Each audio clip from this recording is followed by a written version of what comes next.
저도 초임 때 생각해보면 전화기를 수십 번씩 들었다 놨다 했던 것 같아요. 말해야 되나? 정말 머리가 하얘지더라고요.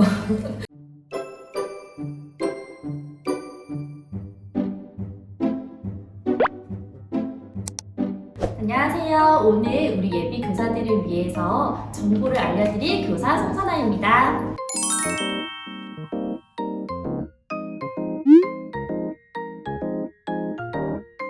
일단 학부 상담이 전화 상담도 있고 면담으로 만나서 하는 상담도 있는데, 전화 상담인 경우에는 저도 초임 때 생각해보면 전화기를 수십 번씩 들었다 놨다 했던 것 같아요. 너무 긴장이 돼가지고. 그래서 저는 그때부터 습관이 있었던 게 메모를 하는 습관이 있었어요. 주머니 같은 곳에 작은 메모장 넣어가지고 아이들이 하는 그날 웃겼던 이야기나 에피소드들, 그리고 아이들이 선생님 우리가 이렇게 했어요 라고 했던 말들을 간단하게 요약해서 좀 적어놨었거든요. 그래서 저는 전화 상담을 할 때 에피소드 적은 메모장을 가지고, 그리고 또 책도 하나 놨어요. 발달이나 유형 상황에 따라서 어떻게 상담을 하면 좋아야 될 그런 팁 같은 거 적어놓은 책이 있더라고요. 그런 거를 좀 보고 아이 활동 사진 같은 게 있으면은 그런 것도 좀 보시면 좋을 것 같거든요. 왜냐면 처음 이제 전화 상담 시작할 때 바로 요점을 얘기하기보다는 토론을 많이 깔면서 얘기하는 게 좋은데, 이제 사진을 보게 되면은 그날 우리 아이가 어떤 머리핀을 꽂고 왔고, 그리고 어떤 옷을 입었고, 어떤 신발을 신었고, 이런 것까지 나오기 때문에 그런 거를 조금 어머님들한테 어필을 해주시면 좋거든요. 그 다음에 또 우리 아이가 관찰했던 모습이나 이런 거를 전화하기 전에 좀 머릿속에 생각을 하는 편이에요. 그래서 우리 아이가 오늘 아침 등원해서부터 하원할 때까지 어땠었지, 시간별로 한번 쭉 생각한 거를 제가 다시 적어보고, 그리고 학부모한테 전화를 하기 전에 얘기해야 될 말들을 다시 옮겨서 적었어요, 노트에. 예를 들어 인사부터 안녕하세요 어머님, 저 누구 담임입니다, 이렇게 해가지고 멘트들을 다 적어서 얘기를 했던 것 같거든요. 그리고 전화 상담 말고 1학기, 2학기 면담 때 같은 경우에는 우리 아이들이 했던 좀 활동 자료집 같은 거를 펼쳐드리면서 얘기를 나누고, 제일 중요한 건 제가 생각했을 때 관찰인 것 같아요. 우리 아이에 대해서 전문적인 것도 중요하지만 얼마큼 교사가 잘 알고 있냐, 이게 조금 학부모들한테 신뢰를 사고 안 사고가 좀 있는 것 같거든요. 관찰한 모습을 메모해 두시는 게 저는 가장 중요하다고 생각을 해요. 상담을 시작할 때 전화로 하는 상담이라면 우리 아이가 보통 하원을 하고 난 다음에 상담 전화를 드리잖아요. 저 같은 경우에는 어머니 안녕하세요, 우리 누구누구 집에 잘 들어갔나요? 우리 누구누구가 너무 보고 싶어가지고 어떤 걸 하고 있는지 궁금해서 다시 연락을 드렸어요 라고 조금 인사말을 시작을 해요. 그러고 난 다음에 자연스럽게 오늘 활동했던 이야기, 그리고 기억에 남았던 거, 예를 들어서 그 아이가 하고 왔던 액세서리라던가 아니면 어머니께서 새 옷을 입혀주셨을 때 그걸 좀 잘 기억한다면 그거를 얘기하는 것도 조금 도움이 되실 것 같아요. 그래서 저 같은 경우에도 어머니 오늘 누구가 옷을 새로 입고 왔는데 너무 잘 어울리더라고요. 오늘 누구가 머리를 자르고 왔나 봐요. 이렇게 얘기해주면 선생님이 우리 아이에 대해서 많이 알고 계시네요 라고 얘기해주시는 경우가 좀 많았어요. 그래서 그렇게 좀 이야기를 시작하고, 만약에 이제 만나서 하는 면담 상담 같은 경우에는 일단 학부모님이 먼저 찾아와 주셨으니까 음료라던가 작은 다과를 준비해 놨어요. 그래서 어머님 안녕하세요, 여기 바쁘신데 와주셔서 너무 감사합니다. 오늘 짧은 시간이지만 우리 아이들에 대해서 도움이 되는 시간이었으면 좋겠어요. 우리 같이 한번 이야기를 나눠봐요. 그리고 오시는데 힘드셨을 텐데 일단은 이거 제가 준비했는데 다과 한번 드시고 이야기를 편히 나누면 좋을 것 같아요 라고 좀 편안한 분위기에서 이야기를 이끌 수 있도록 이야기를 하고 있습니다. 상담 때 보통 원에서는 이제 기본 생활 습관이라고 해가지고 아이 등원부터 하원까지, 그리고 식습관, 생활, 이런 것들의 전반적인 거에 관해서 기록을 하고 난 다음에 상담에 들어가게 되어 있을 거예요. 그래서 그거를 이제 토대로 적어 놓으신 거를 조금 말로 이어서 상담을 푸시면 좋은데, 말처럼 제 생각이 안 나더라고요, 저는. 글로 봤는데 내가 정리를 분명 한 건데 갑자기 얼굴을 대면하니까 정말 머리가 하얘지더라고요. 그래서 저는 방법을 썼던 게 그 학부모를 보고 아이의 얼굴을 한번 떠올려 봤어요.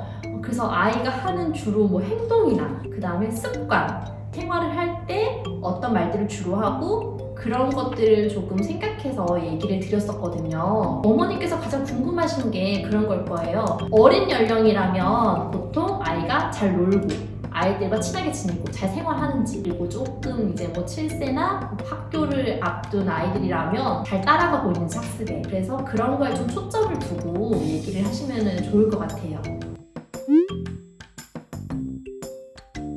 교사의 마음가짐이라고 하면 저 같은 경우는 저도 생각하지 못했던 무의식적인 말들과 언행 같은 게 나올 수가 있잖아요. 얘기를 뭐 편하게 점점 하다 보면. 그래서 그런 것들을 조금 많이 신경 쓰려고 계속 했어요. 그다음에 일단은 그러시진 않겠지만 긴장의 끈을 놓으시면 안 되겠죠? 나는 교사다. 계속 마음속으로 그거를 세뇌시키시면 될 것 같아요.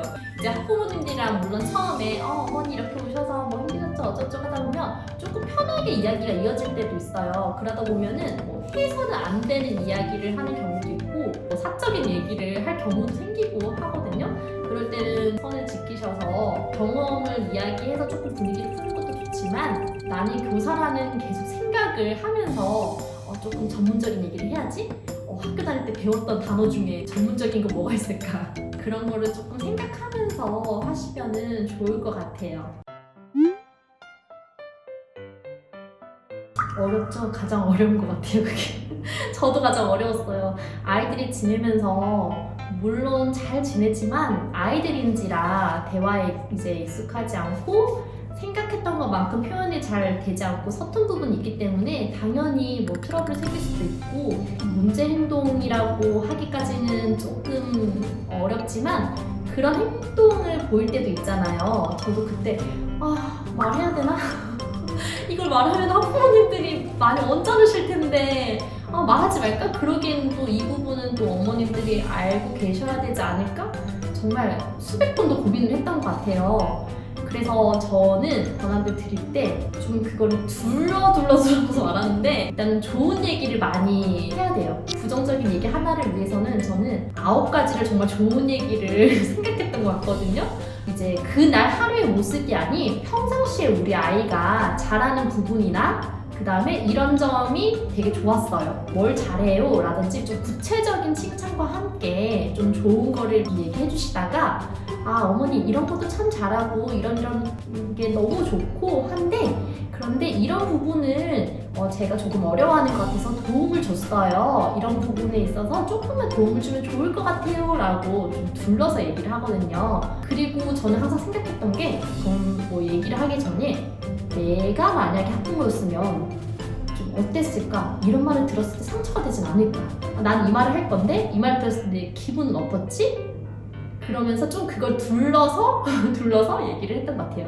부정적인 얘기를 되도록이면 안 하실 때 부정적인 건 긍정적으로 이끌 수 있도록 얘기를 해주시면 좋을 것 같아요. 어렵죠? 저도 아직 어려운 부분인 것 같아요. 네. 1학기 때 상담은 보통 4월경에 하시잖아요. 그 4월경에는 아이들이 3월에 처음 만났는데 내가 아이들을 한 달 넘게 만나서 무슨 말을 해야 될까? 제 아이들과 난 친해지는 것도 아직 좀 어려운데 어떻게 해야 될까? 저도 굉장히 고민이 많았어요. 그래서 1학기 상담 같은 경우에는 물론 뭐 기본 생활 습관부터 시작해서 정리는 해서 준비는 하겠지만 저는 좀 들어주는 위주로 상담을 많이 했었거든요. 예를 들어서 우리 아이가 원에서는 식사할 때 이런 모습을 보이던데 집에서는 어떻나요? 그리고 어머니께서 집에서 어떻게 지도를 해주시나요? 그리고 집에서 우리 아이가 가장 많이 하는 놀이, 그리고 하는 말, 하는 행동, 그리고 주 양육자가 누군지 좀 이런 거에 대해서 제가 조금 알아가는 시간을 좀 더 가졌던 것 같거든요. 왜냐면 이제 어머님과 만나서 면담할 수 있는 시간이 1학기, 2학기 한 번씩밖에 없고 짧은 시간이 이루어지기 때문에 우리 아이에 대해서 관찰을 하기 위해서는 소통하는 게 가장 중요하다고 생각을 했어요. 그래서 저가 얘기를 많이 하기보다는 조금 제가 질문을 하고 들어주는 위주로 많이 했던 것 같아요. 그리고 2학기 상담 같은 경우에는 이미 1학기 때 학부모님들한테 우리 아이가 어떤지, 뭐 주요 양육자가 누구고 환경이 어떤지에 대해서 알았잖아요. 그리고 저도 한 학기를 아이와 지내봤고 그 아이에 대해서 관찰했기 때문에 2학기 때는 제가 이야기를 많이 좀 드리는 편이었어요. 어머니 뭐 제가 이렇게 아이와 지내보니까 이런 점이 이랬고 뭐 저런 점이 저랬고 그래서 제가 이 부분에 도움을 주고 있는데 어머니께서도 이 부분에 도움을 주시면 좋을 것 같아요 라고 좀 자료랑 함께 이야기를 드렸거든요. 활동 자료 같은 거 우리 아이가 뭐 글자를 쓸 때 이렇게 글자를 쓴다 이런 것도 많이 했고 그리고 난 다음에 제가 관찰했던 모습을 이제 담아놓은 일지 같은 거 토대로 얘기를 드렸던 것 같아요. 학부모님과 이제 따로 면담할 수 있는 기회가 많이 없잖아요. 그래서 우리 아이가 거의 뭐 1학기, 2학기 중간 정도 이런 과정을 거쳐서 이렇게 활동을 해왔고 이런 모습이 있는데 이런 점을 잘하기 때문에 6살이 되건 7살이 되었을 때 그 부분을 좀 더 도움을 주시면은 아이가 훨씬 더 많은 모습을 보일 수 있을 것 같고 그 부족한 부분 이렇게 좀 보완해 주시면 좋을 것 같아요 라고 연령이랑 연결해서 조금 얘기를 드렸던 것 같아요.